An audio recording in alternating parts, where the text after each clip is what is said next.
Last week I introduced to you 4 exciting videos that I'm going to be delivering throughout January, and they are going to be on the 4 key concepts of future-proofing yourself. The first one, which will come along in a moment, is going to be about reflection and the importance of creating some thinking time. The second one is about raising your profile and how to promote and even sell yourself in certain situations. The third one is going to be about networking and the importance of managing your network and using it wisely. And the fourth one is going to be about how you can manage your self-development. So, the first one, reflection time. And it's one of my favourite subjects that we're running around quicker than ever before. But when do we sometimes just create some thinking time to organise ourselves and organise our thoughts? Now, as I've said before, we're all a limited company. We sell our time, our expertise, our knowledge, our wisdom, bundles of enthusiasm. And in return we get salary for it and other benefits. But like all good organisations, they need to reflect and plan, and that's why I think reflection is very important. And the 3 areas that I'm going to cover under reflection are: what do you want to achieve? Obviously, thinking about which direction you want to go in.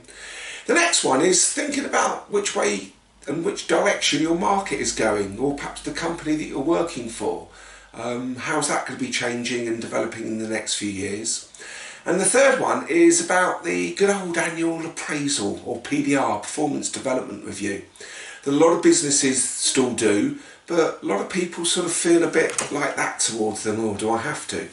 But really, actually, they're really good opportunities. Even if your company or your manager aren't particularly good at doing them, you should really be doing them for yourself. So I'm going to be sort of covering some areas along that. So the first part I want to talk about is, what do you want to achieve? So as I've mentioned on another video on the YouTube site, is about my notebook. And at the front of the notebook, obviously, is all my to-do lists and things that I've got to do and things I've got to remember, because as we get older, we quite often forget about certain things.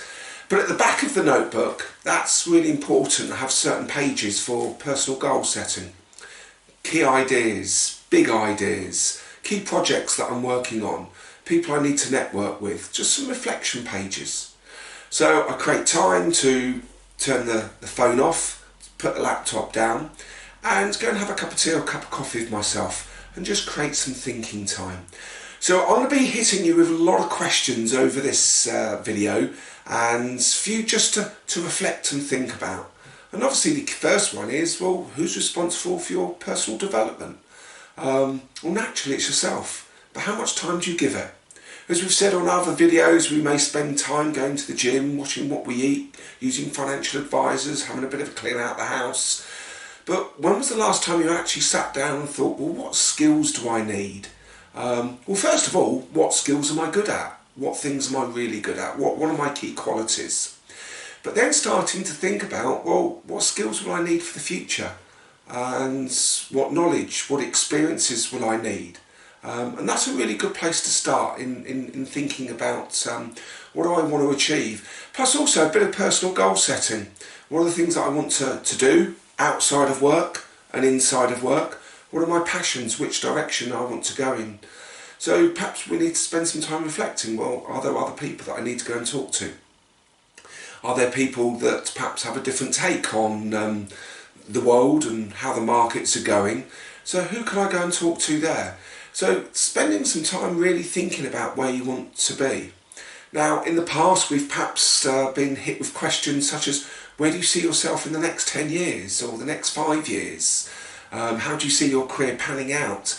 I wish it was as simple as that now. I think perhaps we need to take a slightly shorter term view and think, where do I need to be in the next 6 months, the next 12 months and the next 18 months? And if we can work on those, that perhaps can get us to our 5 and 10 year plans. But I think perhaps having 5 and 10 year plans may be a bit more difficult, because I think we've got to be so much more flexible and adaptable. And quite often people say to me, in terms of thinking about where I want to go, is how good am I actually with dealing with change? And that seems to be a big topic at the moment. So it is important to create time and think, how much change is there going to happen in my career and in my work at the moment, and how am I going to adapt and deal with all of these areas? So these are real key areas that we need to sit and reflect on. And as I said, having a notebook can quite often help us to do that. And obviously, creating the right conversations with people is very, very important. The second area I want us to think about is, what direction is our company going to go in? Perhaps the company you're working for, or perhaps the market that you're in. Now, obviously, I've spent the last 21 years delivering training and coaching sessions to all sorts of organisations, which has been a great privilege, and I've learnt loads from the experience and really thoroughly enjoyed it. But that market's changing immensely now, hence my YouTube site, hence my book, hence online programme that I'm hoping to develop later in the year. So how's your market changing? There again, it's important to go and talk to people. People within your business, how do they see the market changing? How do your marketeers see it changing? How do your salespeople see the market changing with the customers they're talking to? How do your IT see that technology can influence the business in the future? And also the key people in your business, try and create some time and talk to them and find out how they see what's happening. Plus also perhaps some of your customers that you get to talk to, how do they see the world changing and developing? Perhaps if we have the opportunity to not just go to network events but trade shows and things like that, not necessarily to go and sell to people, because everyone's there trying to sell something to somebody, but I use them and just like to go and have a chat with people and say, well, what do you think about this? What do you think about that? And how's your market changing?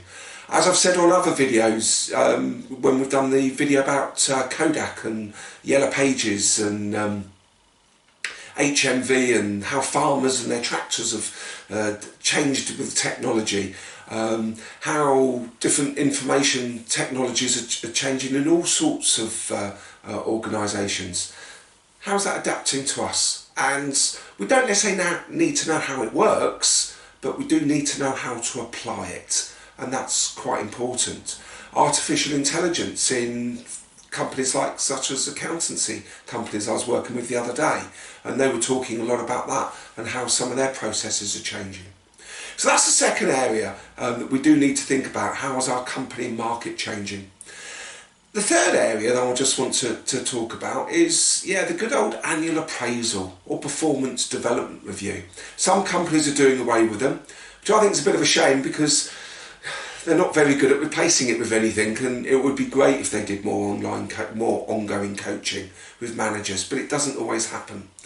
But if you can ask for your bosses for more one-to-ones, or perhaps certain senior people to act as your mentor, these are really good opportunities for you to sit on an ongoing basis and have a little think about where things are going. And it sort of forces you to sit and reflect, to stop, switch off, reflect, plan some ideas and proceed in an orderly manner.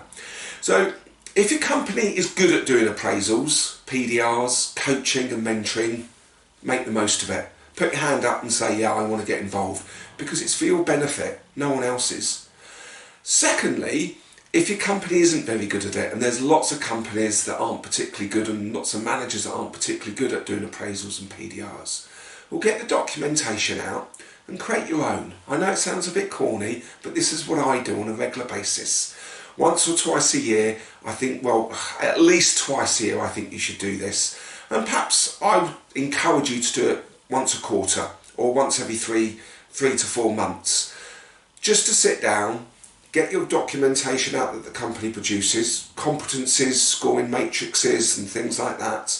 Think about what I have learned, what I need to learn, what skill sets have I got, what skill sets am I going to need, what's gone well, what's been challenging, how have I developed and how have I grown, and then start to think about which areas I need to go in. And obviously we're going to be doing some other sessions on networking, and there's been some other videos that I've shown on networking.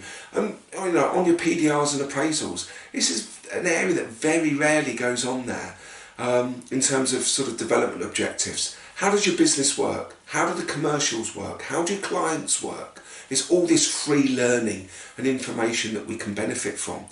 So spend some time really thinking about how you're going to look after yourself in terms of developing your own appraisals and PDRs, as I said, if your company is not very good.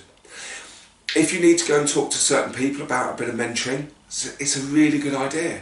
Or just people you respect and say, look, keep in contact with them. Go for a coffee and a drink or lunch or whatever. I know it takes time and we've got the day job to do, but who's going to benefit from it, which is really important.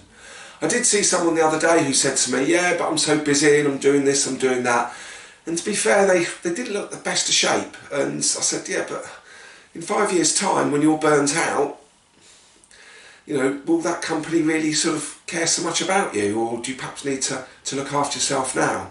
And I know that is a difficult thing to think about, but think about when you are doing your reviews and appraisals and PDRs, yeah, how am I looking after myself? Not just my personal skills, but my own health and all those other areas as well. So, hope you've enjoyed this video. It's all about reflection. We've looked at what do you want to achieve, thinking about your notebook and creating some reflection time, think about your company in the market, which direction they're going to go, and yeah, think about how you can develop and get more involved in your own appraisals and PDRs, performance development reviews, as some companies call them. So please take that away and start some thinking time. Next week we're going to be looking at raising your profile, which is fascinating, how to sell yourself and how to promote yourself and how to subtly get involved. It's not all about going out there, God, I'm brilliant, you need to be dealing with me. That isn't really the style. It's a lot more subtle, that. The third one's going to be about networking, and the fourth one will continue to be about managing your self-development. So please log on next week and have a look at those videos, and we look forward to seeing you then. Thank you very much for your time. Enjoy your week.